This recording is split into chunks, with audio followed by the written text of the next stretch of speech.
Let's start with the state of play in Canada. After 8 years of Justin Trudeau and the NDP, everything costs more. Food prices have risen faster than at any time in 40 years. This is because of a carbon tax that has increased the cost for the farmers who produce the food, the truckers who ship the food, the grocers who sell the food. A carbon tax that is scheduled to quadruple over the next 5.5 years and which will go up on April 1st. Now, the NDP in this province has agreed to implement that tax, where in other provinces the local government has said no, and therefore Trudeau has imposed it from above.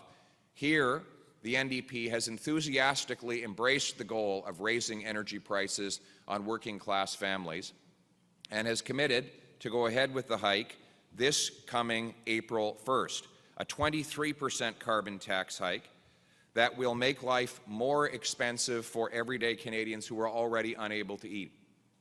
This is happening in the context of 2 million annual visits, 2 million annual visits to food banks, a massive 32% increase over 8 years ago. And there are now a third of charities in Canada that are actually turning people away from food banks because they do not have enough food for them. So now we have a new phenomenon in Canada. It's a Facebook network with 8,000 members called the Dumpster Diving Network. This is a group of Canadians who share tips on how you can eat out of a garbage can in Canada. You only have to take a drive around communities across this country to see the tent cities that pop up. This existed in the downtown east side of Vancouver for some time, but the model of downtown east side has been spread right across the country. And, for example, on the other side of the nation, in Halifax, they have 30 homeless encampments. This is exactly the worst time to raise the cost of food. And that is why I am announcing today that I'm calling on NDP Premier David Eby and Justin Trudeau and Jagmeet Singh to cancel the April 1st carbon tax hike, spike the hike, and axe the tax.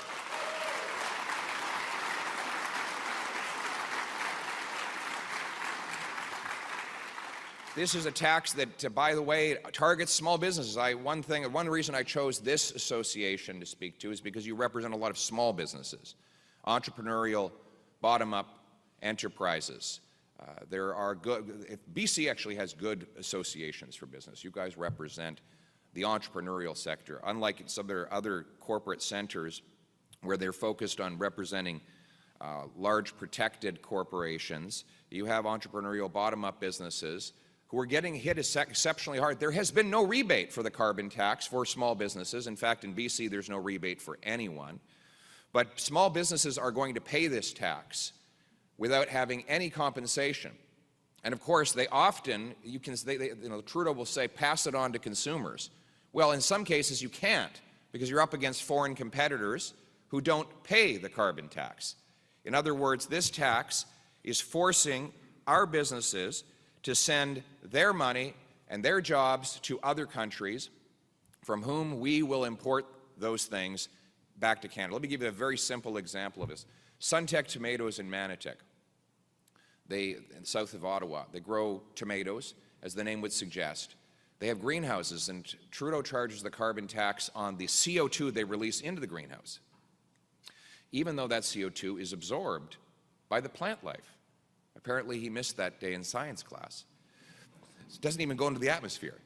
So the consequence of this is the government sends a price signal to Manotick customers to buy Mexican tomatoes, which have to be shipped right across North America, burning fossil fuels on trucks and trains. So the consumer buys the more polluting foreign tomato at the disadvantage of the greener and cleaner Canadian tomato. We are sending our jobs and our money to other more polluting countries in the process.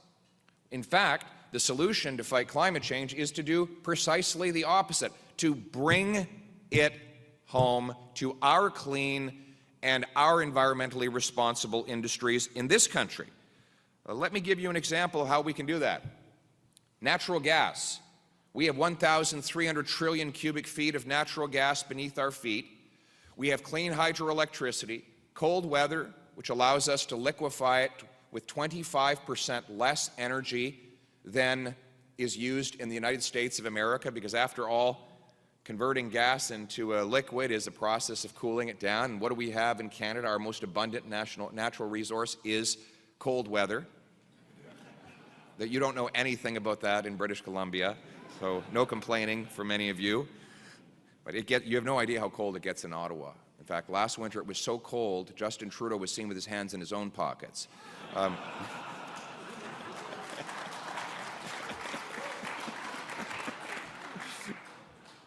But think about the incredible opportunity we have here. So, we have LNG Canada, approved by the previous Harper Conservative government, with the wise counsel of the great ministers Ed Fast, Carrie Lynn Finlay, and James Moore, who all championed the project for British Columbia. It came as a result of Ellis Ross, who was the chief of the HESLA at the time, and a future Conservative member of Parliament for Northern British Columbia.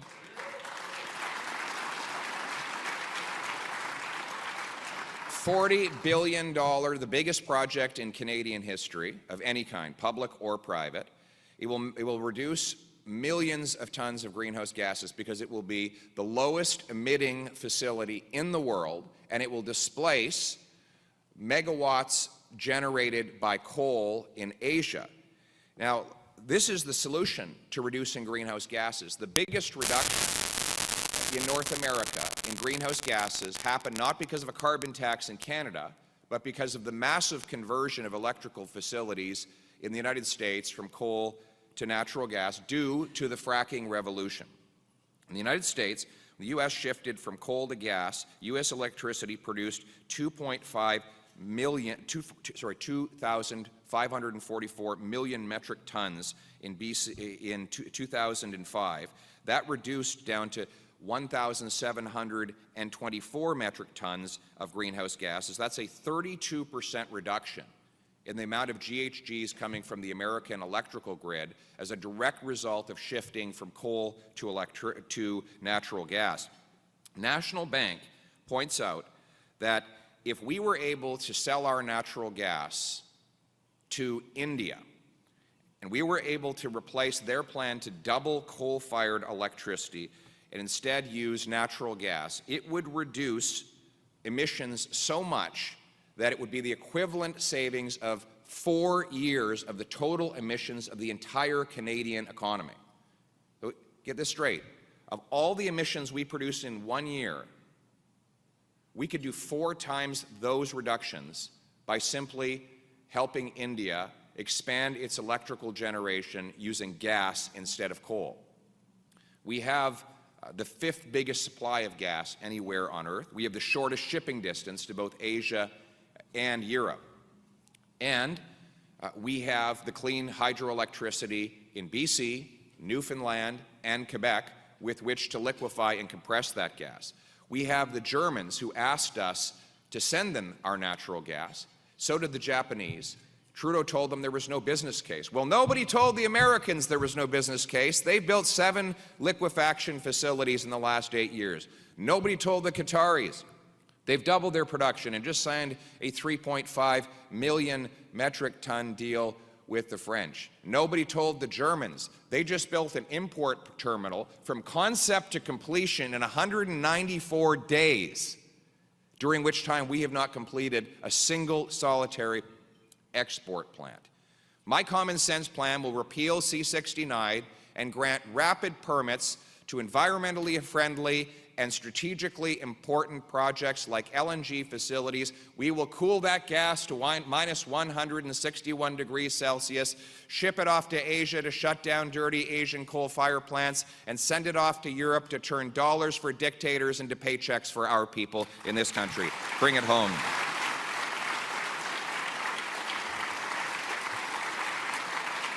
And we will speed up mining.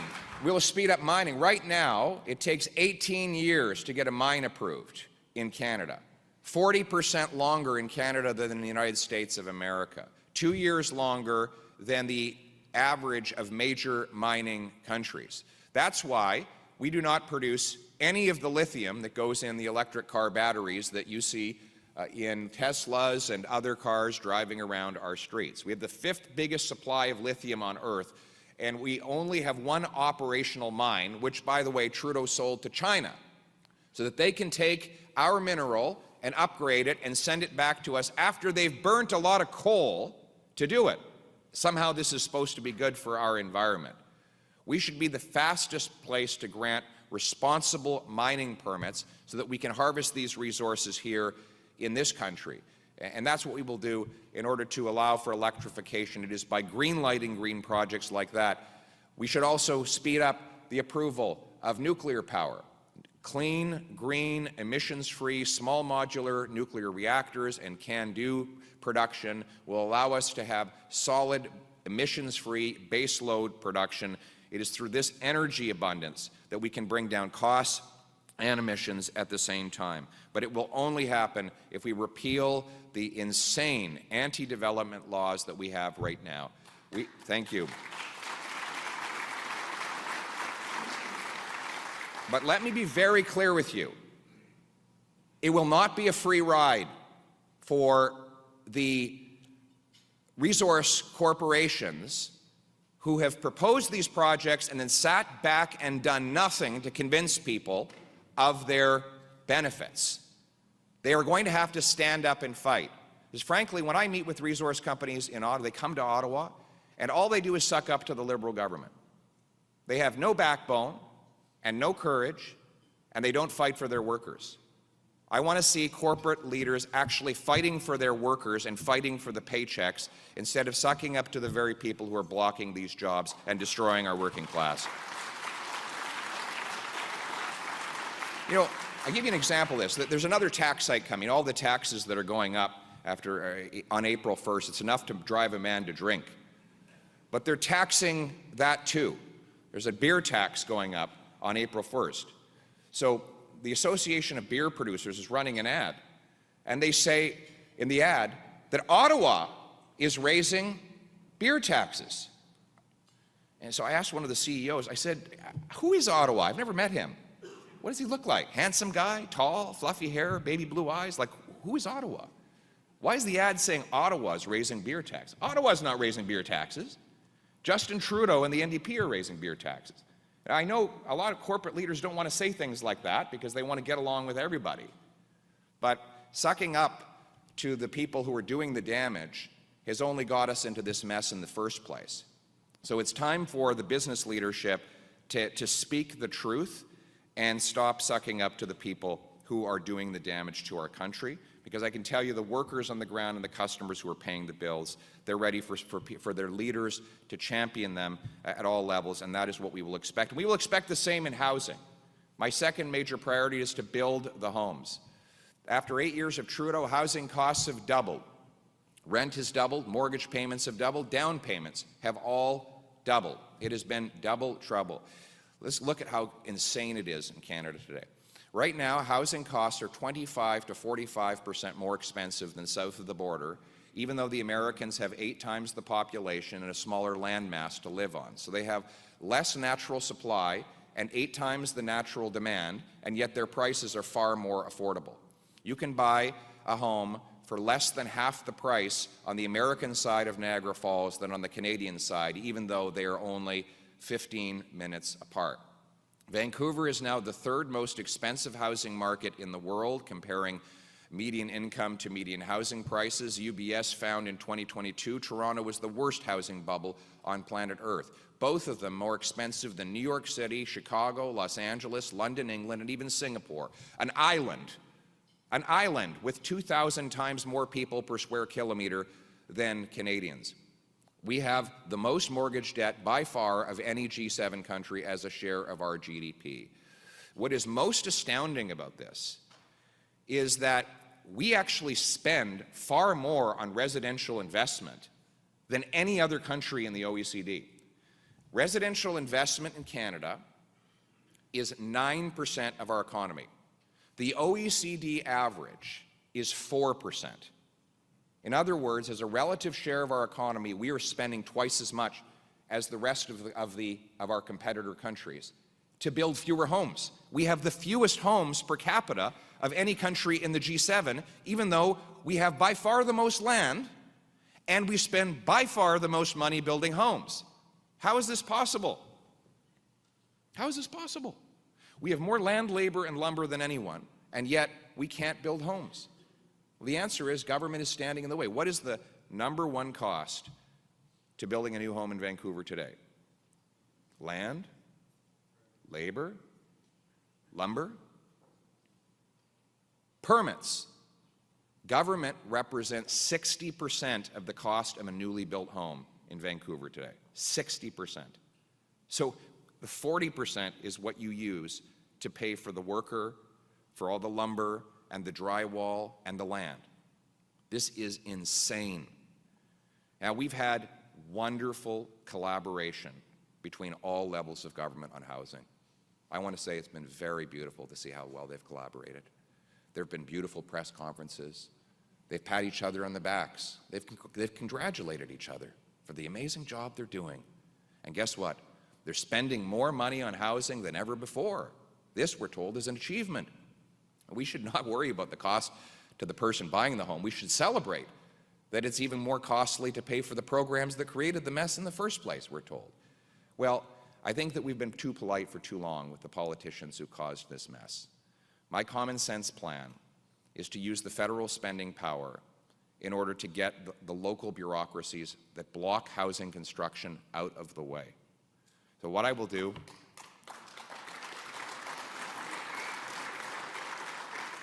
what I intend to do is link the federal dollars that cities get for housing to the number of homes that they actually allow to be built. So we will require municipalities permit 15% more home building per year as a condition of getting their federal money. If they beat the target, they'll get a bonus. If they miss the target, they will pay a penalty. And it will be strictly proportional. So if they beat the target by 10%, they'll get 10% more money. If they miss the target by 10%, they'll get 10% less money. In other words, we'll pay them like realtors and builders. Realtors are paid for the number of homes they sell, builders for the number they build. We should pay municipal governments for the number of homes they allow to be completed. That way, the bureaucracies will have an incentive to speed up and lower the cost of home building. I will also, for future transit projects, I will be putting the money from the federal government in a trust. The city will have to get bridge financing to build the transit station. And the money will only be released to them when all of the available land around the station is surrounded by high-density apartment complexes that are occupied by people. I'm not going to be building new transit stations with federal money so that we can have parking lots and brown fields with tumbleweed all around them. In Hong Kong, they have the only profitable transit system in the world. Why? They sell the air rights right over the station. So the developer actually pays the cost, happily pays the cost of the transit station for the privilege of having 100 stories above it so that people can get on the elevator, go to the bottom, jump on the train, leave late and arrive early to their destination. But here in Canada, we have I've gone to them, there's even in Vancouver, enormous parking lots and empty spaces around stations. In Winnipeg, the local councillor has been sued because he blocked 2,000 homes right next to a transit station which was built for those homes. And yet the federal government coughs up the money. I was just at a big parking lot in Pointe Claire, Quebec, right next to a station that was supposed to take future students to McGill University, but the local mayor said his constituents want to keep the parking lot. They don't want to have apartments there. So there's a big empty parking lot for a shopping center that is in low demand, right next to a multi-million-dollar train station that was supposed to take young people to McGill University. I would say to Pointe Claire or Winnipeg, you're not getting the federal money until you get the permits and there are apartments built right on site. We're going to sell off 6,000 federal buildings and thousands of acres of federal land to build, build, build. And if you have any doubt that this can be done, if you have any doubt that when you remove government, you can get things built, look what the Squamish have done right here in Vancouver. They're building 6,000 homes on 10 acres of land. Why? Because they don't have to go through City Hall. They're on a reserve, right? Imagine if our cities ran like the Squamish people run their communities. Imagine if Calgary was run the way Susina is. Susina is far more business friendly, far faster to approve projects than the bureaucrats at Calgary City Hall. Same is true here in Vancouver. The First Nations are going to be leading the way as the most enterprising communities in this country when I'm Prime Minister, and I will ensure that they are richly rewarded for their entrepreneurial talents. And this is one example, just one example, of how much we can build when we get government out of the way and say yes to positive development for our people. And it's necessary for our economy because, as I mentioned, we're spending 9% of GDP on residential investment, twice the OECD average, in order to build fewer homes. What that has corresponded with is a massive drop in business investment.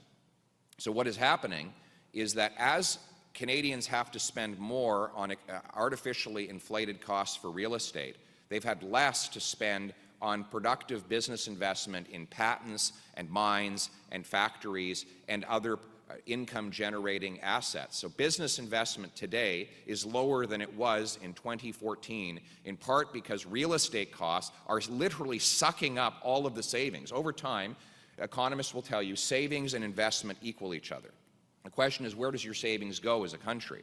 Ours has to be sucked up by real estate because it's artificially expensive.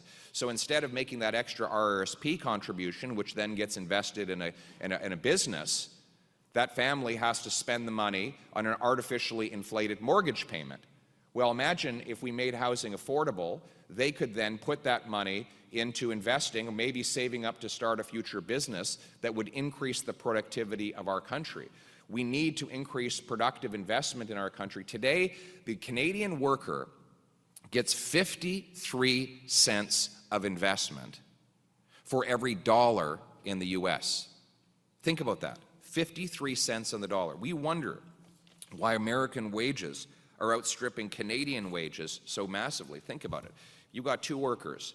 One of them is getting $1 of investment for every 53% his competitors gave. The 53% worker is going to be falling behind in tools and technology year after year. And it's not just the Americans. We get only 62 cents of business investment for every OECD worker. So that investment is lacking, and our workers, despite the fact that they are the best in the world, are losing out and losing wages, and no wonder they can't pay their bills. We're going to unlock the power of the free enterprise system, make Canada the fastest place in the OECD to get a permit, lower taxes, reform the tax system to bring home more production to this country, and productive investment that will mean more powerful paychecks for our people. But to do that, we need to fix the budget. Today, we see interest rates at 5%, which in relative to recent time is very high. 2 full percentage points are directly attributable to government deficits, according to the Scotiabank and its recent study. A group of Canadian economists recently calculated that the only way to bring down interest rates is to bring down deficits that are driving them up. Deficits, by necessity, put upward pressure on interest rates because they create more demand without creating an equivalent supply. That demand then pushes up inflation, which forces the Bank of Canada to push back down in the opposite direction. Our politicians, our central bankers, and our financial system has debauched our currency under Justin Trudeau.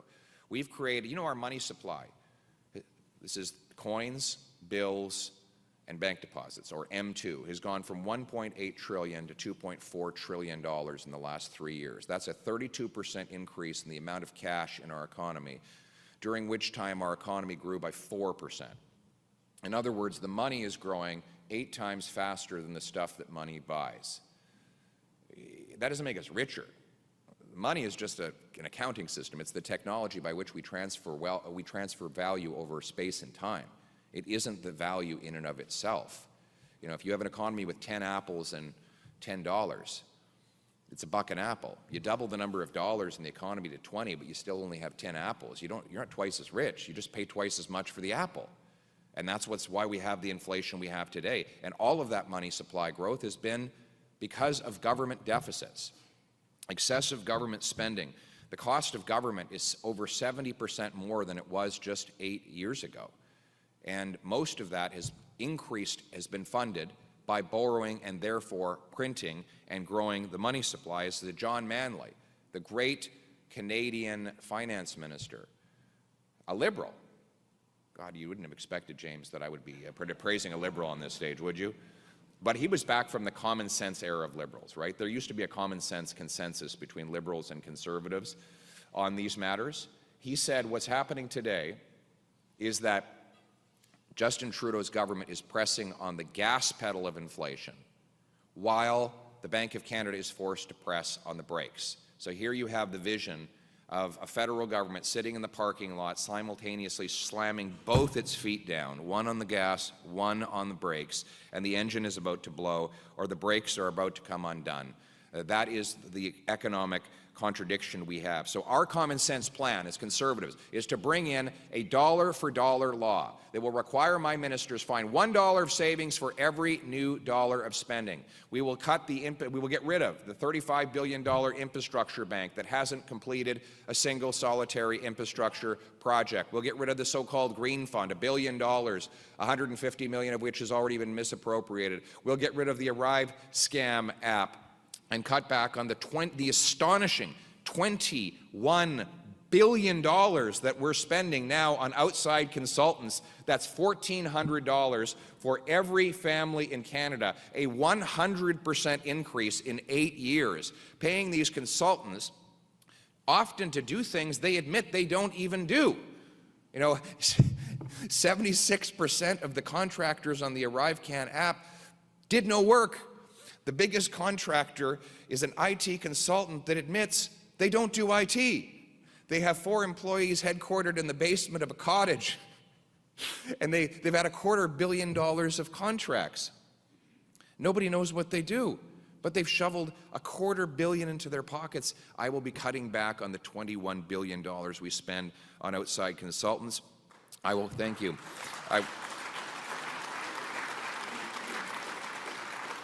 And I will cut back on the foreign aid we're giving to dictators, terrorists, and multinational bureaucracies, and we will be bringing home that money to rebuild our military here in Canada. That's how we will project power and force in the world. By balancing the budget, we will reestablish our finances, and those finances are the #1 guarantor of the social safety net that we need as Canadians. We will restore sound money. The Bank of Canada will once again have a mandate to keep inflation low rather than creating cash through scams like quantitative easing. They will instead get back to the core job that the great Brian Mulroney gave them when he mandated the low inflation target of 2%, a mandate that we honored for 3 decades, a mandate that we will restore as the sacred promise to our workers that their paychecks and their dollars will retain their purchasing value. That is the basis of all economic soundness, is to have good money, quality, reliable money that keeps its promise to the people who earn it. And speaking of keeping promises, we had a promise in this country that if you followed the law, you could live a safe, peaceful life. That promise, too, is broken after 8 years of Justin Trudeau. His catch-and-release laws, Bill C-75, for example, allows the same repeat violent offenders to be released within hours of their arrest. The Vancouver police had to arrest or charge the same 40 offenders 6,000 times in 1 year. 6,000 arrests for 40 offenders. That's 150 arrests per offender per year. The good news is we don't have a lot of criminals. The bad news is they're very productive. And the further good news is the solution is so obvious. Keep them in jail. I mean, we all understand if a young person makes a mistake,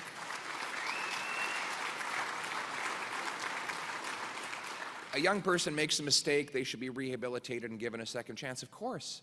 But we're not talking about that here. We're talking about the career criminals who literally commit as many crimes as their waking hours will allow them to do. The police have this saying now, I know it's not very polite to say, they call it FIDO. When they see a crime in progress, they say, forget it, drive on. It's actually not forget it, it's something else. But they just drive on. And they tell me why. Because they know that if they arrest the guy, he'll be back out on the streets in a couple of hours. So the risk to their physical safety is not worth taking them off that criminal off the street for 45 minutes.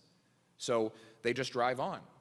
We have police officers who will tell you that they're not even done the paperwork on the arrest and the offender is back out on the street, reoffending. Even when they're convicted under Liberal legislation backed by the NDP, they get house arrest. So a career car thief can sit at home and watch Netflix or play Grand Theft Auto while he's actually doing his sentence. And then we got the news that both Paul Bernardo and Luca Magnotta are now in so-called medium security penitentiaries. This is a place where there are hockey rinks and tennis courts and human interaction. They can cook for themselves and live in relative freedom within the walls of that facility. These murderers released into medium security by Bill C-83. Now, we were told that by all the experts that these policies were so enlightened that they would lead to less crime, that locking up criminals was a good bumper sticker, but in practice it didn't work. Well, the facts are in. The debate is over. Under the previous common-sense Conservative government, we brought in tougher penalties for the repeat violent offenders, and violent crime went down by 25%. You know what else went down? Incarceration. We actually had fewer people in jail. Why? We targeted the worst offenders, and we scared the hell out of the rest of them, so they didn't offend. And it worked. We had safe streets and less crime, and now we have precisely the opposite. So a common-sense Conservative government will make it so that repeat violent offenders are no longer eligible for immediate bail. It will be jail and not bail. It will be the full sentences, not early parole. It will be mandatory prison time for the repeat offenders, and we are going to inspect the goods that come in and go out of our ports. Right now, we only inspect 1% of the shipping containers that come in and go out at our ports. No wonder the illegal drugs and guns can get in so easily, and the stolen cars can get out so easily. The Port of Montreal has 5 CBSA inspectors for 500,000 containers. They have only 6 parking lots for stolen cars that they interrupt. So once they filled those 6 parking lots, they just let all of the other shipping containers, including those they suspect having stolen merchandise in them, go out of the country. That's how insane it is right now. Meanwhile, we're expected to spend something like $2 to $5 billion buying back the firearms of licensed, law-abiding, trained, and tested firearms owners, people who've been vetted by the RCMP and are statistically proven to be the least likely to commit an offense with a gun. We're going to send police officers to their homes and confiscate their lawfully acquired property. We're going to force widows to hand over family heirlooms that they got from their great-grandfather, instead of going after the ports that are the sieve in the system. My common sense plan will bring scanners to our 4 biggest ports, so every single shipping container that comes in and goes out will be scanned. We'll take money from back office bureaucracy and high-priced consultants and put it into frontline resources to secure our ports and stop the illegal transit of goods.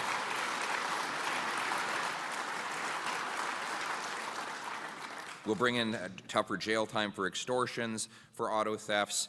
We will reinstate mandatory minimums for the most heinous offenses, and we will end the carnage of drugs in our streets. We were told that decriminalizing crack, heroin, cocaine, and other hard drugs was proven by all the experts to work. And then if we added to that taxpayer-subsidized opioids, which they called, ironically, a safe supply, that somehow this was going to protect addicts from overdoses. What has happened? The data's in, the debate is over. We've had 40,000 overdose deaths in the last 8 years, a 200% increase. And where these policies have been tried most enthusiastically, the results have been the most horrifying. BC is ground zero, because not only does Justin Trudeau's policies apply here, but David Eby and the NDP policies have applied here as well. And that is why what they did is they took a walk down the downtown east side 10 years ago, and they said, why don't we try this everywhere? And they expanded the model nationwide.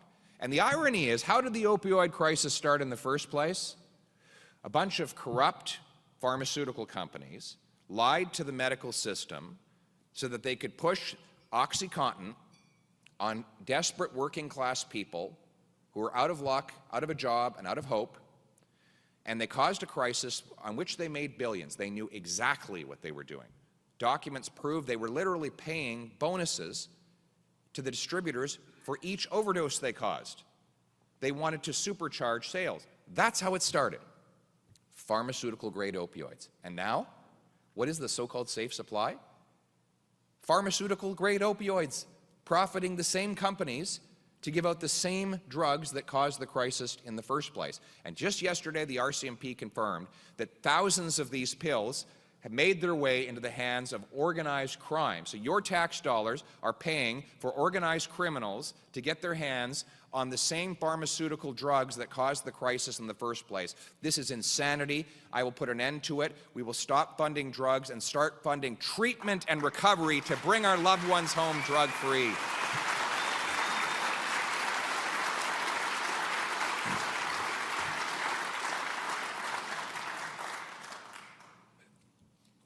You know, I'm a little bit passionate about this subject, all of these subjects, as you can tell, but it's not out of any sense of malice, even towards Trudeau or the NDP. It's out of a sense of desperate disappointment. This is the country I grew up in. This is the country I love. I was born to a 16-year-old mom. She put me up for adoption to a couple of school teachers. And they taught me that in this country, it didn't matter where you came from. It mattered where you were going. It didn't matter who you knew. It mattered what you could do. That's the country my wife came to as a refugee from Venezuela. Her and 6 family members crammed into a 2-bedroom apartment in working-class Montreal. Her father, having been a banker in Latin America, would get up in the morning and jump on the back of a pickup truck and pick fruit so that he could feed his family. Well, now he has his own business. Her brother is a soldier, her other brother a carpenter, her sister's a nurse. She's my wife and hopefully the future First Lady of this country. It's the country that brought a man I met in Toronto yesterday. His name is Sash. He was left homeless and helpless as a small child when his parents abandoned him in South India. Couldn't speak any English. Of course, he was adopted by a Canadian family who brought him here, and now he's the top-ranked chef in all of Toronto. A movie's being released about him next month. It's the country where you can do anything, where 300,000, 500,000 people sacrifice everything to come and start over again. That's the Canadian dream. This is the country we love. It's not the country we see when we look around us today, but it's the country that we're going to restore. A country where hard work pays off, where people feel safe in their neighborhoods. And as bad as things are right now, when we look around us today, it's easy to forget how good they were and how much better they can be. So let me briefly paint the picture of the country that we will restore. It's the picture of children safely skipping off to school, their parents not worried about their safety, of seniors waving to shopkeepers as they drive home with affordable groceries in their trunk and change in their pockets, perhaps passing a cenotaph where local Legionnaires plant fresh flowers in honor of the community's heroes. It's a community where at 8 o'clock, sure as as ever been the case, the sound of kids playing street hockey and parents yelling that it's time for bed, kids yelling back they just need 10 more minutes, and then finally the quiet and the calm as a young couple sits on their front porch of their brand new home with a Canadian flag hanging from that porch, admiring their paycheck and looking into each other's eyes in a way that can only mean we did it. The promise has been kept. It was worth all the sacrifice because finally we're home. Thank you.